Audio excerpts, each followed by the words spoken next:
नमस्कार, श्री समर्थ रेसिपीज मध्ये तुमचं अगदी मनापासून स्वागत आहे। गुलगुले बनवण्यासाठी इथे मी 1 वाटी गूळ आणि 1 वाटी पाणी घालून याचा पाक बनवून घेतलेला आहे।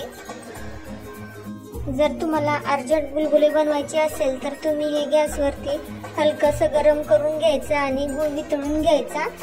आपल्याला गूळ फक्त वितळून घ्यायचा आहे, त्याचा पाक करायचा नाही, तसं पण गुलगुले छान होतात। इथे मी कढईमध्ये साधारण 2 चमचा बडीशोप आणि 3 ते 4 विलायची हलक्याशा भाजून घेतलेली आहे। आता आपल्याला त्या मिक्सरमधून छान अशा बारीकसर वाटून घ्यायची आहे। यामध्ये आपल्याला साधारण 2 चमचे साखर पण घालून घ्यायची आहे। साखर घातल्यामुळे आपली बडीशोप विलायची जी आहे ते पटकन वाटली जाते। आता आपल्याला या पाकामध्ये गव्हाचं पीठ घालून घ्यायचं आहे। आपल्याला जेवढं गव्हाचं पीठ बसेल त्या हिशोबाने आपल्याला यामध्ये थोडं थोडं करून पीठ घालून घ्यायचं आहे। इथे तुम्ही पाहू शकता, पीठ घातल्यानंतर आपल्याला या पिठाचे गोळे होता कामा नये, अशा पद्धतीने आपल्याला पीठ छान असं मऊसूत मळून घ्यायचं आहे। पिठाचे जर गोळे झाले तर आपल्या गुलगुल्यामध्ये त्याच्या गाठी होतात। इथे आपलं गुलगुल्याचं पीठ आणखीन पातळच आहे। इथे आपल्याला साधारण आणखीन अर्धा वाटी पीठ लागेल। इथे आपल्याला गुलगुल्यासाठी साधारण 1.5 वाटी पीठ लागलेलं आहे। आता आपण हे पीठ छान असं फेटून घेऊया। एकदम आपल्याला हे पीठ मऊसूत फेटून घ्यायचं आहे, त्यामुळे आपली भजी जी आहेत ती मस्त अशी जाळीदार बनतात। इथे आपल्याला हे पीठ साधारण 5 मिनिटं छान असं फेटून घ्यायचं आहे। आपल्याला इथं साधारण 1 चिमूट खायचा सोडा घालून घ्यायचा आहे। सोडा घातल्यानंतर आपल्याला हे परत पीठ छान असं फेटून घ्यायचं आहे। सोडा घातल्यानंतर आपल्याला 5 मिनिटे पीठ एकाच दिशेने छान असं फेटून घ्यायचं आहे। आता आपल्याला इथे वाटून घेतलेली बडीशोप आणि विलायचीची पावडर चाळणीने चाळून घालायची आहे। चाळल्यामुळे काय होतं, जे मोठी मोठी विलायची किंवा बडीशोप वाटलेली नाहीये ती निघून जाते।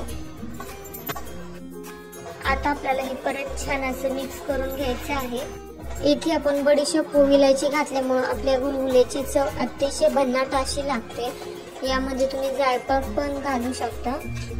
जायफळामुळे पण आपल्या गुलगुल्याची चव अतिशय भन्नाट अशी लागते। इथे तुम्ही पाहू शकता, अशा पद्धतीने आपल्याला गुलगुल्याचं पीठ बनवायचं होतं आणि ते बनवून झालेलं आहे। आता आपण गुलगुले तळून घेणार आहोत। त्यासाठी इथे मी तेल गरम करण्यासाठी ठेवलेलं आहे। आता आपल्याला त्या तेलामध्ये एक पिठाचा थोडासा पोषण घालून घेऊया आणि पाहूया आपलं पीठ छान असं गरम झालं का नाही ते। इथे तुम्ही पाहू शकता, आपलं तेल हलकसं गरम झालेलं आहे। आपल्याला जे तेल जास्ती कडक करायचं नाही, हलकसं गरम तेलामध्येच आपल्याला हे गुलगुले सोडून घ्यायचे आहेत। तेल जर जास्ती कडक झालं तर काय होतं, फक्त गुलगुले पटकन आपल्याला तळल्यासारखे वाटतात, पण आतमध्ये गुलगुले तळले जात नाहीत, कच्चेच राहतात। त्यामुळे आपल्याला हे गुलगुले मंद गॅसवर छान अशी खरपूस तळून घ्यायची आहेत। इथे तुम्हाला गुलगुले लहान मोठे कोणत्या आकाराची किंवा कुठल्या साईजची पाहिजे आहेत त्या हिशोबाने तुम्ही यामध्ये गुलगुले सोडून घ्यायची। इथे आपल्याला ही भजी सोडत असताना लहान लहानच सोडून घ्यायची आहे, कारण आपण यामध्ये सोडा घातल्यामुळे हे भजी आणखीन फुगतात। इथे आपले गुलगुले खालच्या साईडने छान अशी तळली गेलेली आहेत। आपण कढई थोडीशी फिरून घेऊया, त्यामुळे आपले गुलगुले जे आहेत ते पटकन निघतात।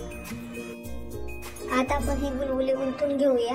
इथे तुम्ही पाहू शकता, आपले गुलगुले मस्त अशी छान तळली गेलेली आहेत। गूळ घातल्यामुळे याचा रंग अतिशय भन्नाट असा आलेला आहे।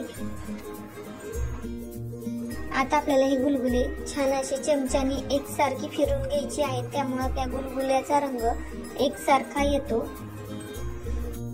इथे आपण बडीशोप आणि विलायची घातल्यामुळे गुलगुल्याचा वास खूप छान असा घरामध्ये सुटलेला आहे। इथे आपण ही पहिली बॅच काढून घेऊया। इथे आपले मस्त असे गरमागरम गुलगुले खाण्यासाठी तयार झालेली आहेत।